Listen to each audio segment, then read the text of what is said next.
एक दिन भगवान बुद्ध कहीं जा रहे थे। उनका शिष्य आनंद भी उनके साथ था। वे पैदल चलते चलते दूर तक निकल गए। ज़्यादा चलने के कारण वे थक गए थे। रास्ते में आराम करने के लिए एक पेड़ के नीचे रुक गए। भगवान बुद्ध को जोर से प्यास लगी थी। उन्होंने अपने शिष्य आनंद को पानी लाने के लिए कहा। पास ही में एक नाला बह रहा था। शिष्य आनंद वहां गया। थोड़ी देर में ही वो खाली हाथ लौट आया और बोला, भगवान, उस नाले में से अभी अभी गाड़ियाँ निकली हैं। गाड़ियाँ निकलने के कारण पानी बहुत गंदा हो गया है और पानी पीने योग्य नहीं है। मैं अभी जाकर नदी से पानी लेकर आता हूँ। पर नदी वहाँ से बहुत दूर थी। बुद्ध ने कहा, नहीं, पानी नाले से ही लाओ। आनंद पुनः गया पर पानी वहाँ का गंदा था। वह पुनः लौट के आया और बोला, नदी दूर है तो क्या, मैं अभी दौड़कर पानी लाता हूँ। बुद्ध ने कहा, नहीं, पानी उस नाले से ही लाओ।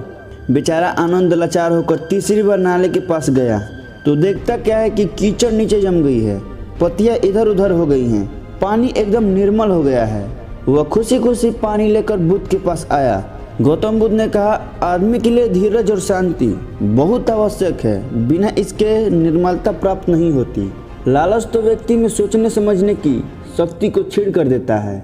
अपने शिष्य आनंद को भगवान बुद्ध समझाते हुए बोले और उदाहरण के लिए एक कथा सुनाने लगे। वह कथा कुछ इस प्रकार से है। किसी नगर में ब्राह्मणों के 4 लड़के थे। वे चारों ही बड़े गरीब थे। उनमें आपस में गहरी मित्रता थी। अपनी गरीबी दूर करने के लिए उन्होंने बहुत से उपाय किए, लेकिन उनका कष्ट दूर नहीं हुआ। आखिर परेशान होकर उन चारों ने निश्चय किया कि कहीं जाकर उन्हें कोई काम करना चाहिए। चारों नगर छोड़कर चल दिए। चलते चलते एक नदी के किनारे पहुँचे। वहाँ उन्हें एक साधु मिला। उन्हें दुखी देखकर साधु ने कारण पूछा। फिर उन्होंने अपनी परेशानी साधु को बताई। यह सुनकर साधु ने कहा, मैं तुम्हें 4 दीपक देता हूँ। एक एक दीपक हाथ में लेकर जाओ।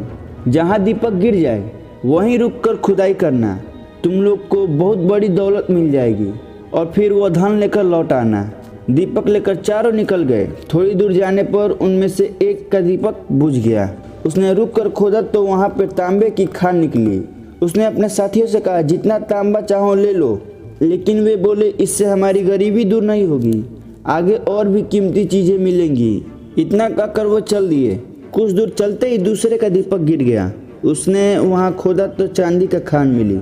दूसरे साथी ने बाकी 2 से कहा, लो चांदी ले लो, पर वह नहीं माने। बोले, हम आगे जाएंगे, वहाँ सोने की खान मिलेगी। कुछ आगे चले ही थे कि तीसरे का दीपक गिर गया। खोदा तो वहाँ सचमुच सोने की खान निकली। तीसरे ने चौथे से रुकने को कहा तो उसने वही बात कह दी जो पहले 2 ने कही थी और अकेला दौलत के लालच में आगे बढ़ चला। काफी दूर चलने पर उसे एक व्यक्ति मिला। उसके माथे पर एक चक्र घूम रहा था और उसका बदन खून से तरबतर हो रहा था। चौथे साथी ने उसके पास जाकर पूछा, तुम कौन हो? तुम्हारे माथे पर यह चक्र कैसे घूम रहा है? उसके इतने कहने पर ही उस आदमी के माथे से चक्र उसके माथे पर आ गया और लगा चक्कर काटने। पहले चक्रधारी ने कहा, यह चक्र किसी दूसरे के माथे से उतरकर इसी तरह मेरे माथे पर लग गया था। अब यह तब उतरेगा कि जब मेरी ओर तुम्हारी तरह धन का कोई लोभी यहाँ आकर मुझसे बात करेगा।